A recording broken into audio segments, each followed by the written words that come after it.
ตอนนี้เฮาก็มาฮอดเขิงบ้านแล้วพี่น้องเอ้ยก็เลาะไปเลยๆก็เบิ่งธรรมชาติบ้านกุดหินไปเลยๆพี่น้องสองทางติดต่อมุนซ้อเสียงผู้ไทยโอ้ครับสวัสดีและสบายดีพ่อแม่พี่น้องสู้คู่สู้คนมื้อนี้คอยบ่ม่นก็สิได้พาทุกคนไปเบิ่งเลาะบ้านไปเพราะว่าฝนตกน้ำหลายขนาดชั่วมื้อนี้พี่น้องเอ้ยตกตั้งแต่คืนนี้แล้วก็มื้อนี้ก็หมดมือก็คือหมู่บ้านกุดหินพี่น้อง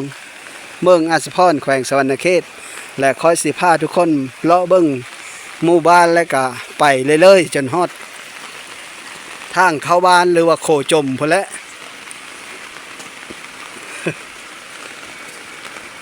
มาแต่หน้าบ่ได้บ่ป่าจิบนะแม่เฒ่ามีถือมื้อนี้เนาะจะมาทางเลอมาทางโคจมบ่โคอู้มาทางโคอู้น้ำลายแล้วบ่โอ้ฉันจะไปเบิ่งค่อยจะไปเบิ่งเดี๋ยวนี้แหละน้ำรอดหมดแล้วเนาะโอ้แม่เฒ่าค่อยนี่แหละพี่น้องเอ้ยเพิ่นนี่ก็เฮิ้นเพิ่นพี่น้องเฮิ้นแม่เฒ่าค่อยตอนนี้ค่อยก็กำลังสิไปพุ่นแล้วพอแล้วขี่รถจักรก็บ่ได้พี่น้องเอ้ยมีแต่ค่อยย่างไปนี่แหละพาทุกคนย่างเลาะบ้านบ้าน300กว่าหลังคาเฮิรนพี่น้องเอ้ยบ้านกุดหินเมืองอัศพรแขวงสวรรณเขตให้เบิ่งน้ำกันเลยนี่ก็คือซอยลงไปทางพุ้นพี่น้องเอ้ยซอยบ้านกุดหินแล้วนี่อันนี้ก็คือขุมกกโพแต่ว่ามันตายแล้วกกโพแต่เก้ากลางบ้านกุดหินพาพี่น้องไปเบิ้งโคจมน้ำกันแล้วก็เลาะบ้านไปสะก้อนพี่น้องเลยอันนี้เฮิรนพระเท่ากำกองอยู่กลางบ้าน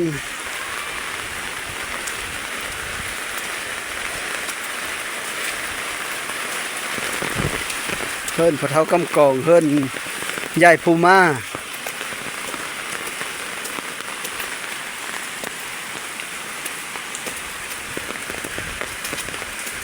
โอ้ไปเบิ้งน้ำกันเลยตอนนี้ก็กำลังสิฮอดวัดพี่น้องเลยแต่ตอนนี้ก็ฮอดวัดแล้วพี่น้องเบิ้งน้ำกันวัดก็ห่อไตกับเพิ่นก็มุ่งแล้วแหละแต่ว่าน้ำผัดจนจะจูลึกลีนี่เจอน้ำจะจูห่อไตและน้ำหนองช้าเพิ่นเคยเฮ็ดห่อไตเชื่อหนองช้านี้จะเก้านะพี่น้องแล้วก็เลยมาเฮ็ดแทนบอนเก้านี้แต่ว่าเพิ่นโจกขั้นมันเฮิรนสูงกว่าเก้าก็เลยน้ำก็เลยเต็มนี่ก็คือหอไตรปิฎกบ้านกุดหินนำผ้าโดยพระอาจารย์สมศรีเป็นผู้สร้างพระอาจารย์สมศรีหรือว่าเจ้าอาวาสวัดบ้านกุดหินเมืองอัศพรน้ำอยู่ตะเนาะพี่กระทมจะไหลเฮาวัดเลยพี่น้องเอ้ยทางเอาโอ้น้ำขังแล้วพี่น้องเอ้ยน้ำท่วมทางเลยนะทั้งวัดกับทั้งเนาะช่ำกันเลยรู้จอดกันเลย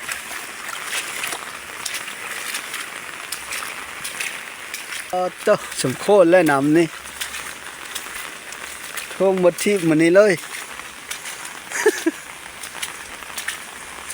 บ่แม่นดอกอันมันท่วมมาแต่โหยเสียน้ำขังเด้อทางนี่พี่น้องแบบว่ามันบ่มีบ่อนไหลไปนะมันก็เลยอั้งเลยขังอยู่นี่แต่ว่ามันบ่มีบ่อนมื้ออื่นมันก็บกลงดอกมันไหลลงบ่แห้งนะมันก็เลยยืงเลยขังอยู่นี่เพราะว่าฝนตกแต่เสานี่จนว่าเยอะคำแล้วก็ยังตกอยู่นะมันก็เลยผ้าน้ำขังแห้งตอนนี้ก็กระมาฮอดทางเฮาวัด ทางเฮาวัดบ้านกุหินพี่น้องวัดกุดจะพังวัดพี่เลยว่าสารีบุตรกุดตะพังบ้านกุดหินพี่น้องเศรษฐบุตรกุดตะพังบ้านกุดหินเมืองงานสิพรแขวงสวรรณเขตพี่น้องเอ้ยเลาะไปเบิ่งน้ำกันเลยในนี้ละทางดอนนี้นะถ้าว่าเป็นวันศุกร์กับวันค้านเพิ่นสีไข่เคิงอยู่ตลาดน้อยชุมชนตอนเช้าพี่น้องทุกวันศุกร์กับวันค้านตอนเช้าแหละเขาสิมาขายเคิงของอยู่ของกินเพิ่มมีผักมีปูมีปลาก็มาขายอยู่นี่ตอนนาวัดนี้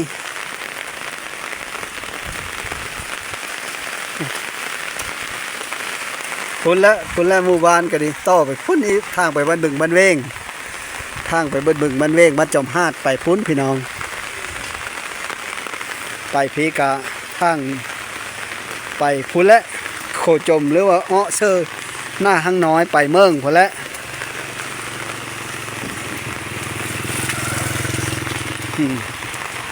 ดูตูหน้าตอนนี้เฮากับมาฮอดเขิงบ้านแล้วพี่น้องเอ้ยกะเลาะไปเลยเบิ้งธรรมชาติบ้านกุดหินไปเลยพี่น้องฝนกระตกบ่ได้ถอย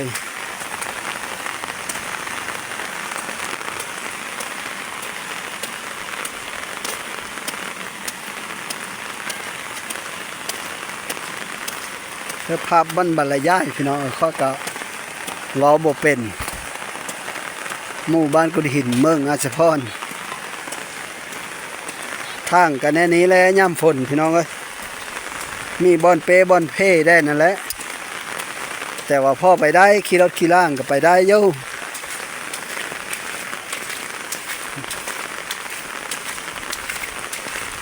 เพิ่นคอยพยุโยนไปทางพูนทางเหนือพุ่น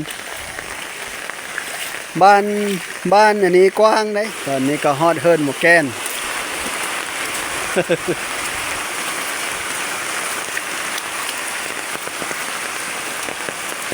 เลาะบ้านไปเลย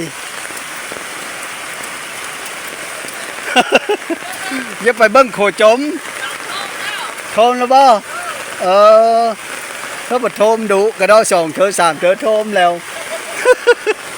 จะไปเบิ้งโขจมนี่นะ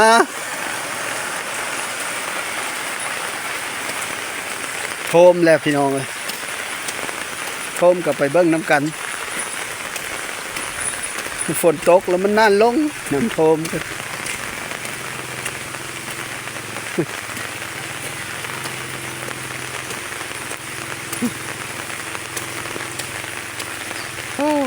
แบกันยังไปหากินฝนตกอยู่มันก็ไปแบกันดิ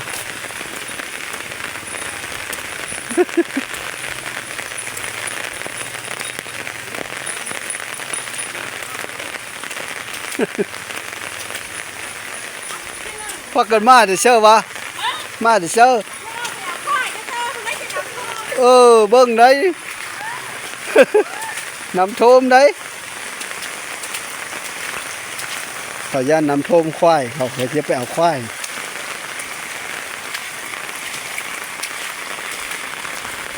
หมู่บ้านกุหินยังบริสุทธิ์พี่น้องกว้าง300 ปลายหลังคาเฮิรน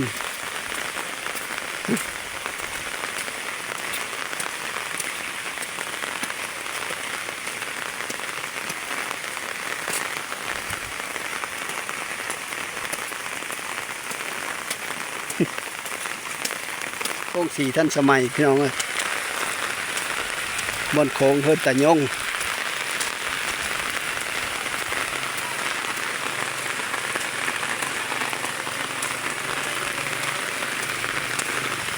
ทางโคอู้ก็จะมาได้อยู่โคจมทางนี้โคอู้ลงทางนี้พี่น้องมาเชิญนี่โคอู้แล้วลงทางพี่น้องรถจักรมาได้อยู่ไปเบิ้งโคอู้ก่อนไปโคจมแล้วไปพี่โคจมแล้วรถใหญ่ไปได้นะถ้าว่าโคอู้รถใหญ่ไปบ่ได้ เข้าไปเบิ่งโขอู้ก่อนจากเข้ามาฮอดนี้ก็ล่งหอมเด้อพี่น้องหอมหนองพำนี่นะเพิ่นเอิ้นว่าหอมหนองพำ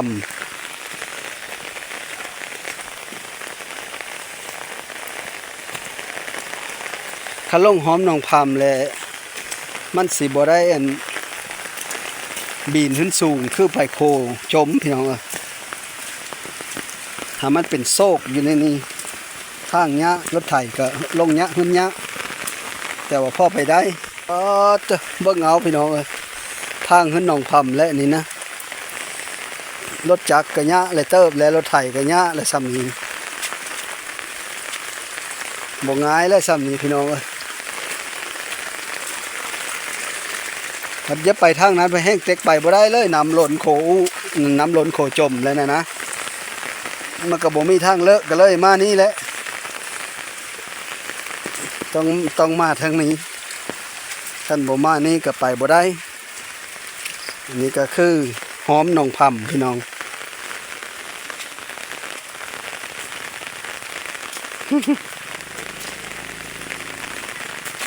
หอมหนองพำบ้านกุดหินพี่น้องเอ้ย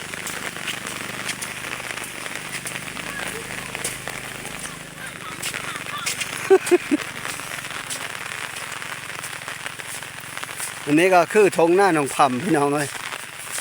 ทงหน้าหนองพำบ้านกุดหินบ่ได้ฮอดโขบ้านเดียวแล้วเด้เพราะมานี่ก็มีหน้าทงนึงแล้วก็เตอนี่ก็คือน้ำสร้างพี่น้องน้ำสร้างหนองพ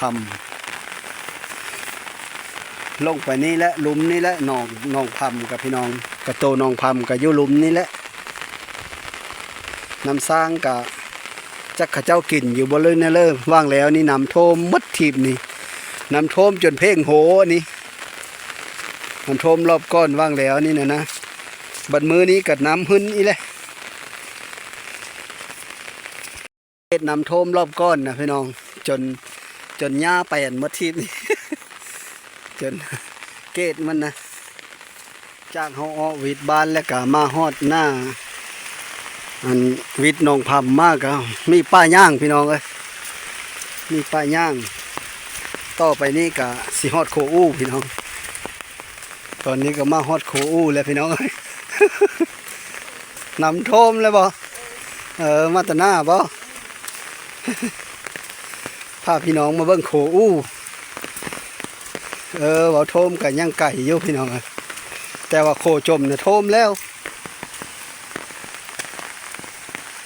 โคจมเนี่ยโทมแล้วโคอู้เนี่ยยังขันห้ำอีเลยนี่ก็บ่เฮิงได้นี่ได้โทมทั้งหมดได้โคอู้ก็ดิ โอ้ย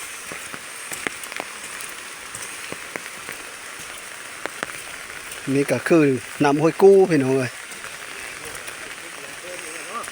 แมน พาพี่น้องมาเบิ่งโค มาเชื่ออาจารย์มาแต่ผู้ควายผู้ควายแล้วขำแล้วเนาะ4 โมงผู้ไหวเนาะสูงอยู่ด้านหน้าเราอันนี้แหละนำห้อยกูเนี่ยพี่น้องเอ้ยไปเลยไปเบิ่งน้ำกันต่อโอ้แต่โคอู้นี่ก็ไปเบิ่งโคจมว่ามันโทมซ้ำเลยนะพี่น้องยางก็โยมลีได้ชมโคอู้ลีได้เว้ยขึ้นหลังก่อนโอ้นะยาวประมาณ80หรือว่า100พุ่นแหละพี่น้อง80 เมตรนี่นะเขาก็บ่ได้หูจักนะจักเมตรบ่ได้ข้อมูลคักแต่ว่ายาวเติบ80และประมาณนี้แหละ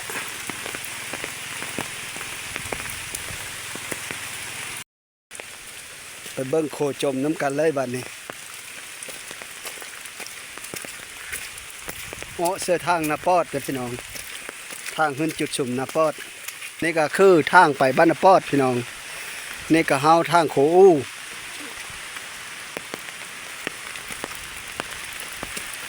ที่ก็ทางไปพุ่นแล้วก็ ไปเสื้อหน้าข้างน้อยเสื้อเมืองพุ่นแล้วพี่น้องเมืองอัศพรแน่นอนก็คือโทมแล้วพี่น้องทงหน้าแถวนั้นทงหน้าแถวมันตั้มนี่โทมแล้วน้ำทั้งหมดที่เขาคอยเห็นขาวๆทงหน้าเหอพี่น้องอันนี้แล้วเพิ่นว่าหน้าเตอร์หน้าเหอเนี่ยหน้าพอเท่าคำกองนี่ก็เทงเล่าเย่แล้วเทงเล่าลงแต่ฝนรอบก้อนตอนน้ำโทมรอบก้อนนะไปเบิ้งโคจมน้ำกันเลยคนมาแต่หายแต่หน้า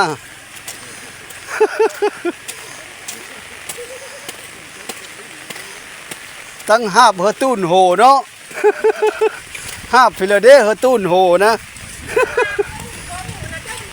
บ่ไม่ได้จมดอกจมแต่โคจมบ่ โคอู้จะมันฟู่ไร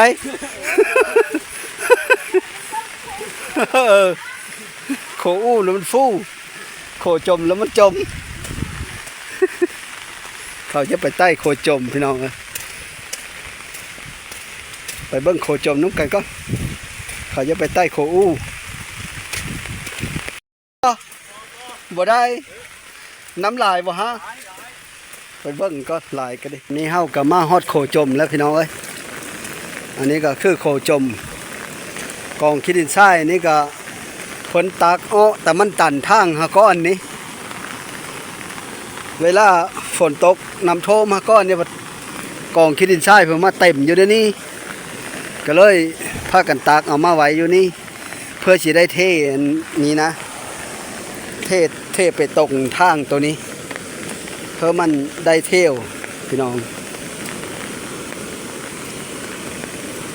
โทมแล้วลงบ่ได้รถใหญ่บ่รถไถพี่สั่งก็ลงบ่ได้นะป้าจะป่าดองกระจะพี่น้องเอ้ยคนตึกฉลุงก็บ่มีเลยน้ำแห้งเป็นแห้งเลย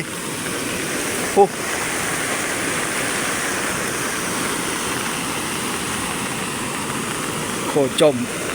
บ้านกุดหินเมืองอาสะพรแขวงสวรรณเขตพี่น้องไปบ่ได้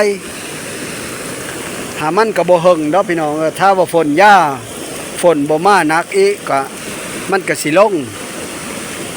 และก็ไปได้ปกติแต่ตอนนี้นะกำลังมาแห้งน้ำกำลังมาอยู่ฝนก็ตกอยู่ตลอดมัดมือเลยมื้อนี้ตักตะคืนนี่พี่น้องเอ้ยเขาว่าน้ำเซ่ก็หลายว่ะเซ่ก็บ่ได้ไกลแต่โคยกู้นี่ไปก็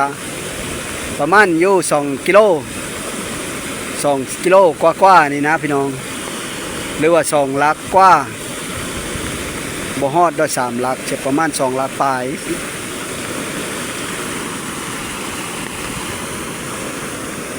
น้ำต้นโคจมวุ่นโครงการสุภานิมิตรลาวไต้หวัน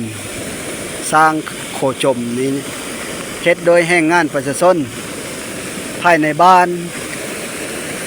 นำผ้าโดยไอ้ดงพระจันทร์โครงการชลรับประทาน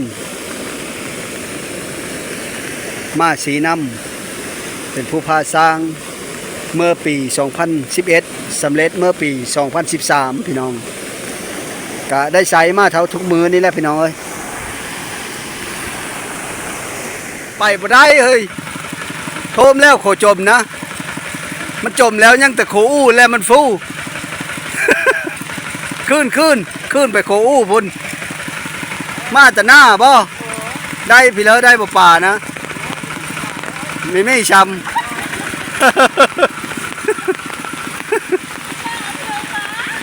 เว้มานะแม่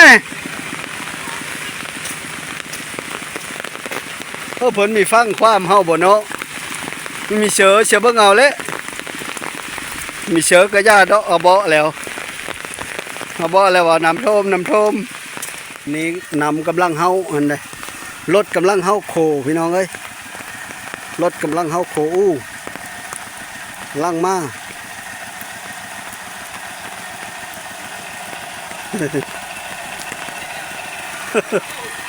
รถกำลังเฮาโขอู้เบิ่งน้ำกัน